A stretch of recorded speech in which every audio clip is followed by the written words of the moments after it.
Queridos, bom dia, graça e paz sejam com todos. Privilégio, né, gente? Estarmos aqui nessa manhã de domingo, ensolarada, como igreja do Senhor, louvando, ouvindo a palavra. É privilégio para aquele que é povo de Deus. Queridos, vamos abrir nossas Bíblias, primeira epístola de Pedro, capítulo 2, versículos 9 e 10. 1 Pedro 2, 9 e 10. Assim nos diz a palavra do Senhor. Vocês, porém, são raça eleita, sacerdócio real, nação santa, povo de propriedade exclusiva de Deus, a fim de proclamardes as virtudes daquele que vos chamou das trevas para a sua maravilhosa luz. Apenas 2 versículos, vamos orar? Deus de graça, Deus bendito, Deus santo, Pai, nós estamos, ó Senhor, diante da Tua palavra e clamamos a Ti, Deus, que pela Tua graça, pela Tua misericórdia, o Teu Santo Espírito possa falar aos nossos corações nessa manhã, aquilo que o Senhor tem para cada um de nós, e que a nossa vida, Deus, possa refletir cada vez mais a nossa identidade que nós temos em Cristo. Essa é a nossa oração em nome de Jesus. Amém. Queridos, esse texto, ele fala de identidade e missão. A nossa identidade, ela define a nossa missão de vida. A nossa identidade define como nós vivemos, como nós definimos nossas prioridades, como nós nos relacionamos, enfim, a forma como nós vivemos. A identidade e a missão do povo de Deus, portanto, ela tem uma peculiaridade, né? Ela é definida a partir daquilo que Deus diz que é. A nossa identidade é quem Deus diz que nós somos, e a nossa missão de vida é aquela que Deus diz que é a nossa missão de vida. Muitas vezes a gente cria uma separação artificial entre aquilo que nós somos e como nós devemos viver, porque muitas vezes nós somos contaminados pela cultura, pelos padrões do mundo, muito mais do que nós costumamos admitir. Então, a mensagem de hoje, meus irmãos, é que a gente possa pensar e refletir um pouco sobre quem nós somos como igreja. Esse é o tema da missão, da mensagem. Quem nós somos como igreja de Cristo e qual é a missão decorrente dessa nossa identidade. Viver quem somos em Cristo e cumprirmos a nossa missão é algo muito importante, né? Não somente para essa vida, mas também para a nossa eternidade. Então, o tema da nossa mensagem é esse: vocação missionária da igreja, identidade e missão. Eu queria, inicialmente, que nós, quando pensássemos em igreja, normalmente a gente remete à instituição. A instituição, claro, é necessária, os seus programas, projetos, planejamentos, estruturas, mas eu queria que nós pensássemos, nós somos a igreja. E por mais que nós saibamos disso, que a igreja, aqueles discípulos que Jesus vem buscar, João 14, não são estruturas, programas, mas pessoas, nós de alguma forma nós costumamos remeter e terceirizar essa imagem e pensar na igreja como instituição. Então, eu queria que toda vez que nós falássemos em igreja, você pensasse em si mesmo, como parte dessa igreja. Voltando ao texto, nós temos, ele começa com um termo que remete a um contraste, que é muito evidente, quando nós comparamos com o que vem anterior. Vocês, porém, né? Então, aqui nós temos uma grande diferença entre os incrédulos, que são descritos nos versículos anteriores, para quem Jesus Cristo é pedra de tropeço, rocha de ofensa. Como ele cita aí do versículo 7 ao versículo 8. E para nós, então vocês, porém, e aqui trata quem nós somos. em Cristo. Nós somos raça eleita, sacerdócio real, nação santa, povo de propriedade exclusiva de Deus. Queridos, de Gênesis a Apocalipse, Deus deixa bem claro que Ele sabe quem é seu povo e quem não é seu povo. E essa diferença, ela tem um limite, ele tem um nome, né? Ele definir quem é povo e quem não é povo. Essa diferença que Deus faz todo o tempo é aquele povo que lhe obedece e o povo que não obedece. Eu queria que você guardasse, por favor, no seu coração, essa primeira ideia importante para a nossa reflexão. A importância da obediência na vida do discípulo de Cristo. Malaquias 3,18.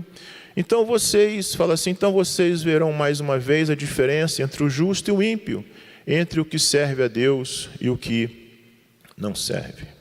Voltando à nossa identidade, essa dignidade, essa responsabilidade que Ele nos concede de sermos raça eleita, sacerdócio real, nação santa, povo de propriedade exclusiva de Deus, teve um motivo.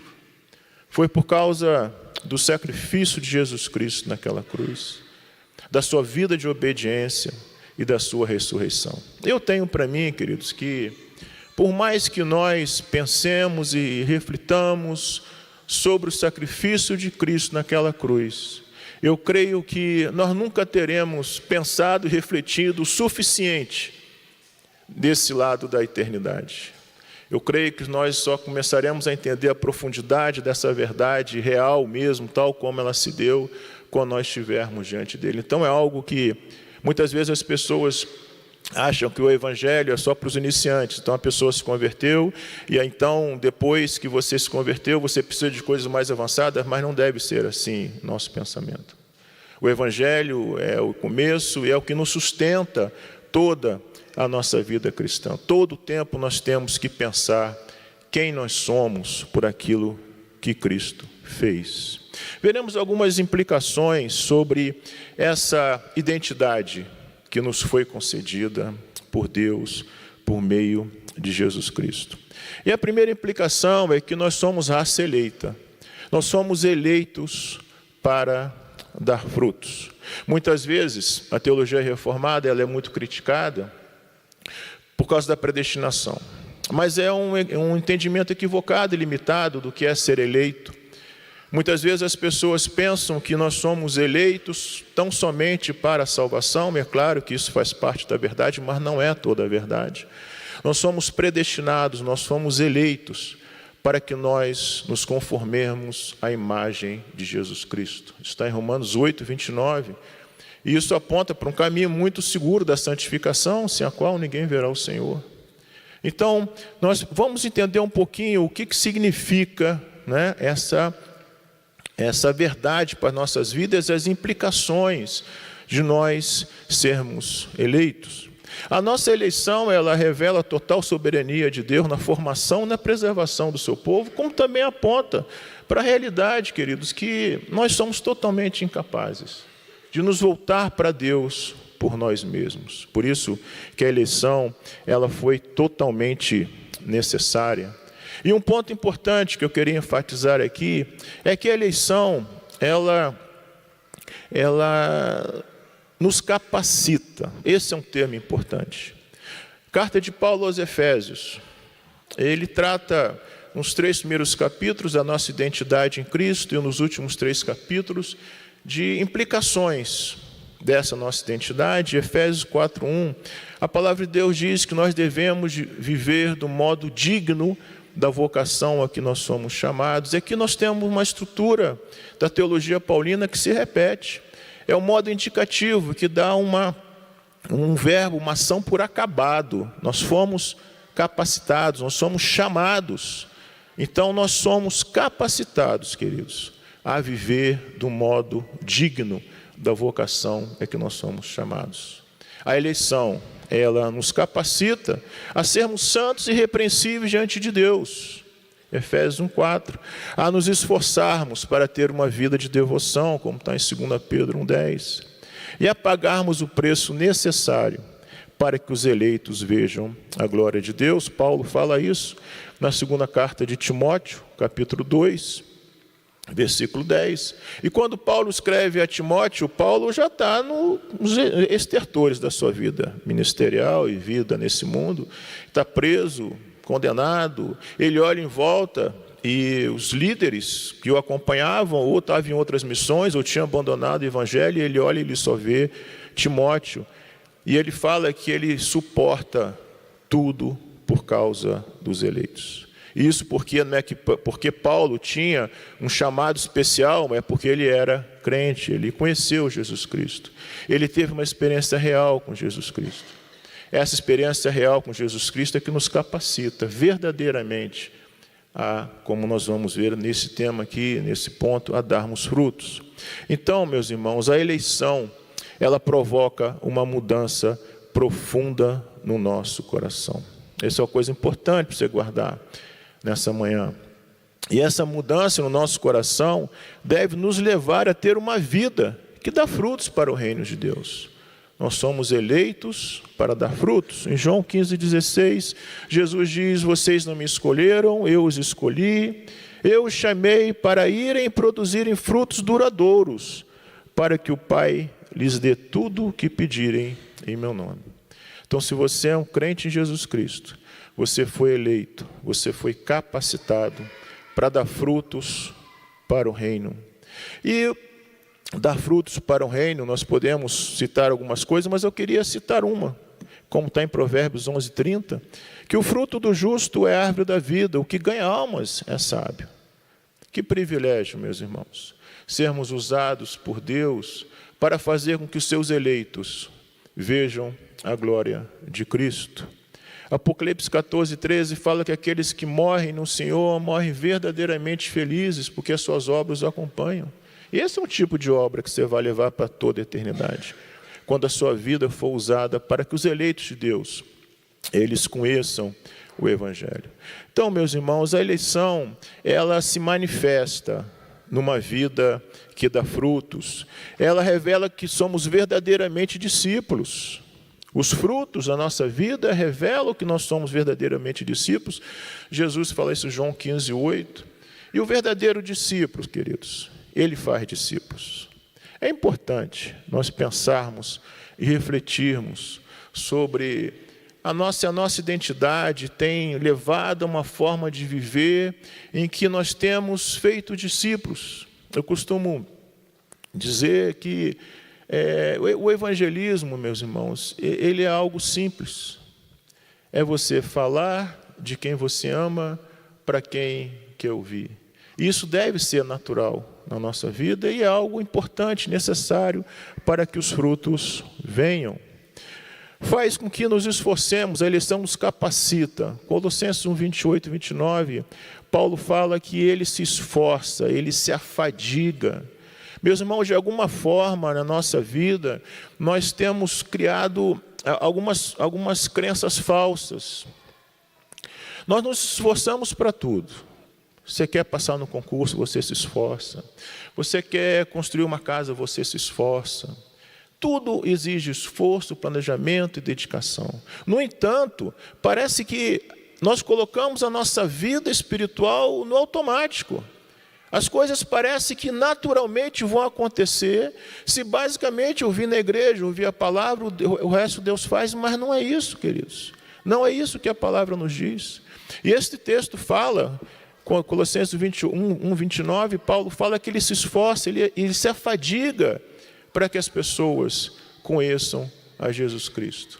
Esse esforço, essa dedicação faz parte da vida do eleito, porque o eleito foi capacitado.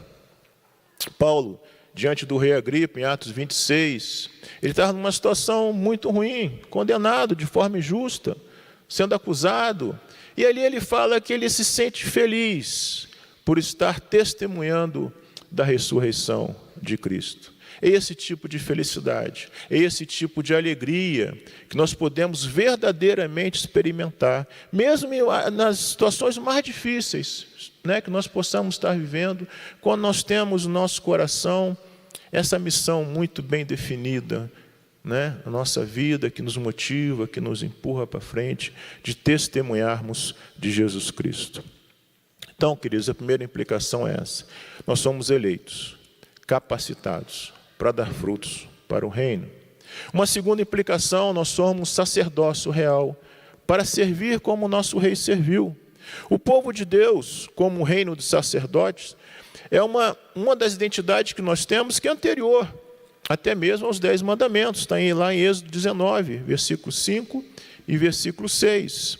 A palavra assim nos diz: agora, pois, se ouvirem atentamente a minha voz e guardarem minha aliança, vocês serão a minha propriedade particular dentre todos os povos, porque toda a terra é minha e vocês serão para mim um reino de sacerdotes e uma nação santa. A R6 Pro nos ensina que sermos sacerdócio real significa que servimos na presença e sob a égide de nosso rei, que é Jesus Cristo. Wiersbe, que é um comentarista famoso, observa corretamente que no tempo do Antigo Testamento, o povo de Deus, ele tinha um sacerdócio e agora nós somos um sacerdócio. O nosso rei é um tipo totalmente diferente de rei. Ele é um rei que serve.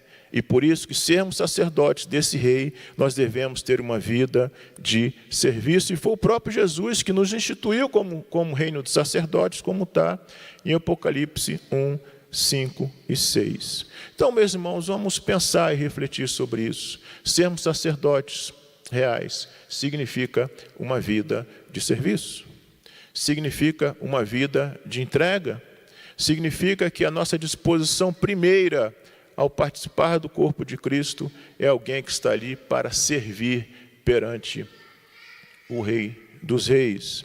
1 Pedro 2, 4, 5, Deus mostra que Deus nos escolheu como sacerdotes para nos conceder uma grande honra, sermos pedras vivas que edificam a sua casa, para que sejamos santos e para que ofereçamos sacrifícios espirituais.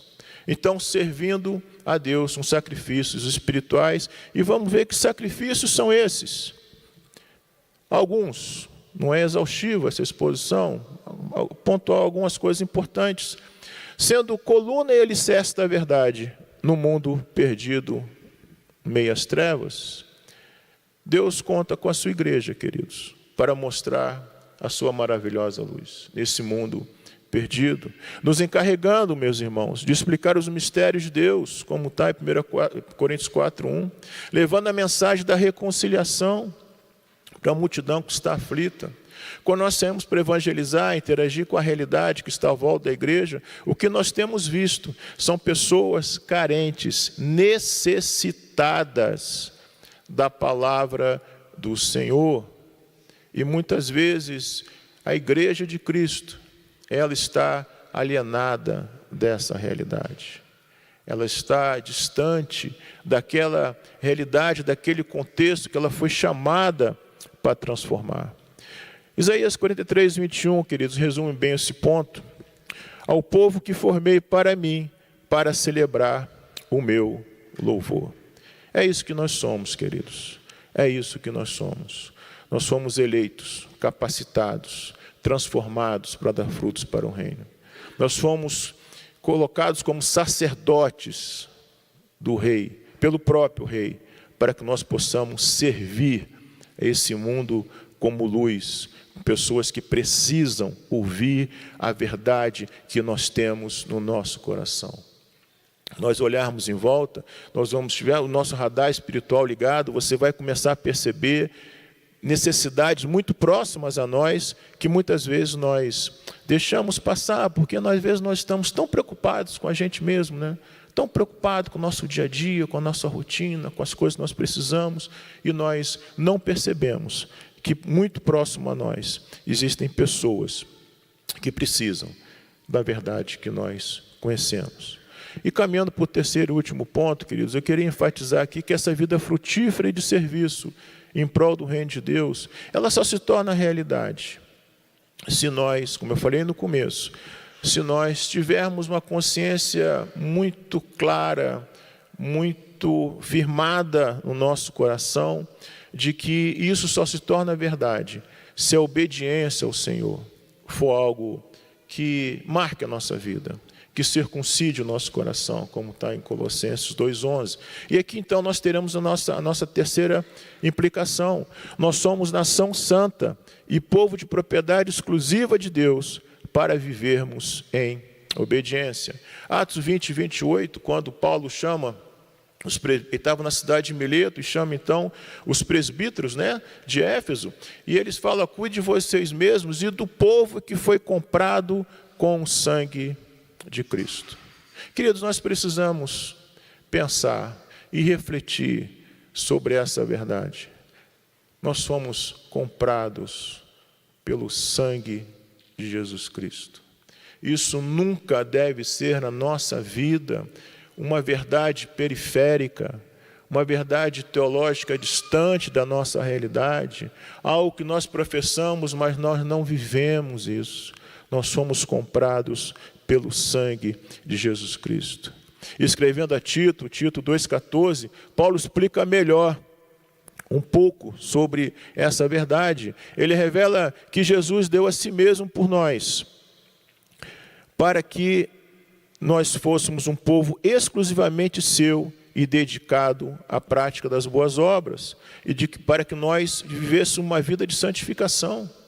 E esse texto, como muitos poucos outros, mostra essa relação orgânica entre sermos povo de Deus e termos uma vida de obediência.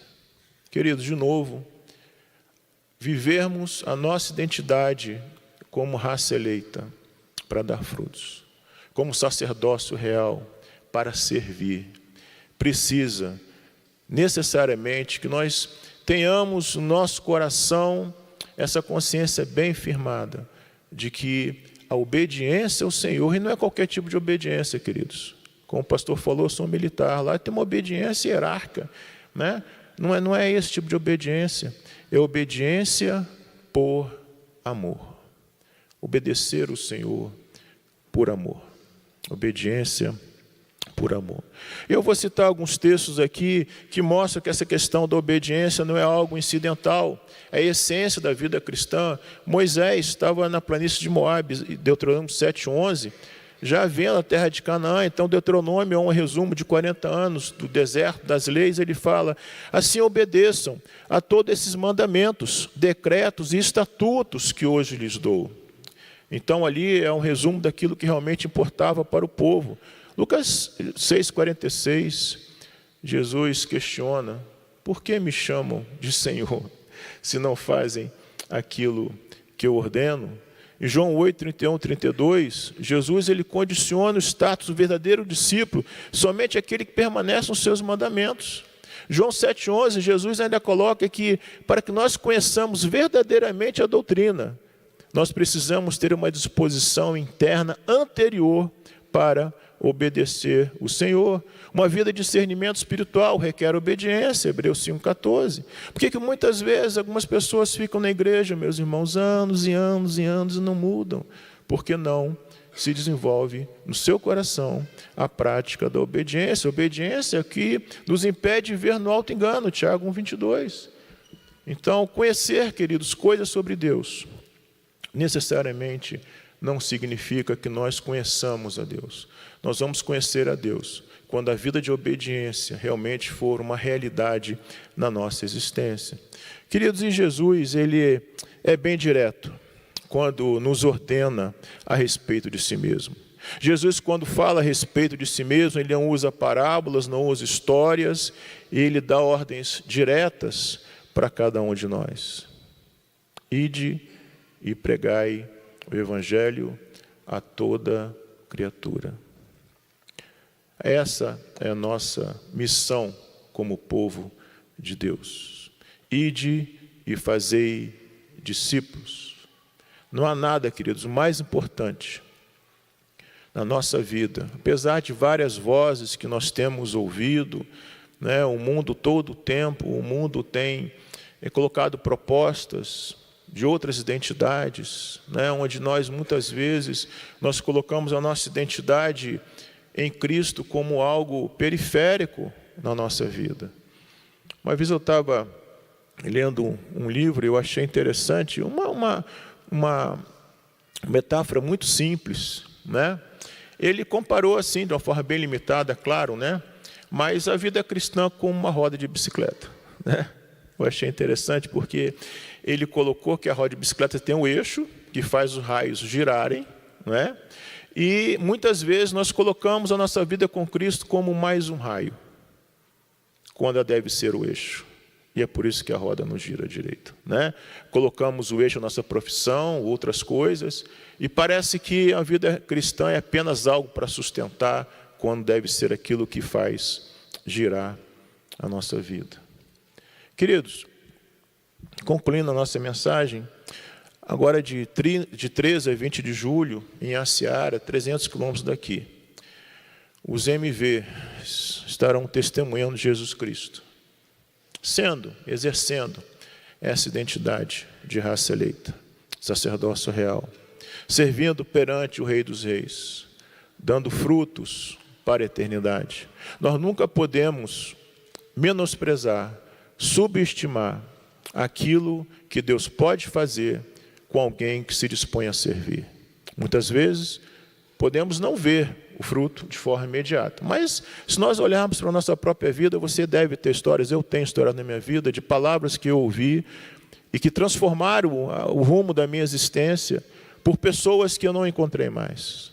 Talvez a pessoa, ao falar aquilo para mim, né, tenha achado que pela minha resposta imediata não tivesse valido a pena investir na minha vida, mas nós não podemos desprezar aquilo que Deus pode fazer por alguém que se dispõe a servir. É isso que nós estamos fazendo de 13 a 20 de julho, dando frutos para a eternidade, proclamando o nome do nosso Senhor, com palavras que sairão das nossas bocas e com obras que serão feitas com as nossas mãos, ajudando o necessitado, servindo a desconhecidos, demonstrando a graça e a misericórdia de Deus para aqueles que ainda estão nas trevas.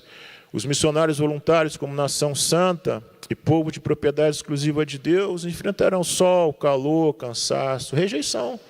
Muitas vezes que nos afasta a rejeição, deve ser que nos aproxima, porque nós sentimos aquilo que Jesus sentiu, noites mal dormidas, mas tão somente, o que é que nos move, queridos? O amor. Não fazemos isso por outro motivo. Nós amamos o Senhor e por isso nós obedecemos o Senhor. Essa é a única motivação verdadeira e capaz de nos mover para sermos quem nós somos em Cristo. Sacerdócio real, raça eleita, povo de propriedade exclusiva do Senhor. Então, queridos, eu queria que você pensasse, fizesse uma breve reflexão, porque testemunhar de Cristo na sua vida, no seu dia a dia, onde você se encontra, na sua escola, no seu trabalho, faculdade, vizinhança, família. Não se trata, meus irmãos, de você olhar para a sua agenda lotada e você colocar uma atividade a mais. Não se trata disso. Trata-se de você exercer a sua identidade em Cristo e cumprir a missão da sua vida. E a pergunta que fica para você levar para casa, meu querido, minha querida irmã, se a vida que você vive hoje, com as suas prioridades, as formas como você lida com seus relacionamentos, as decisões que você toma, se realmente eles refletem quem você é em Cristo. Amém, queridos? Essa é a mensagem. Vamos orar, queridos? Agradecer ao Senhor.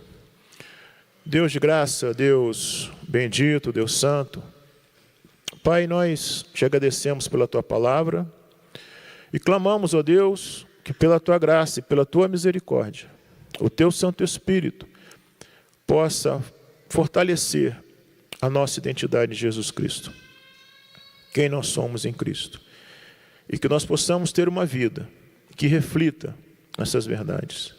É o que nós te pedimos, Senhor, em nome de Jesus Cristo. Amém.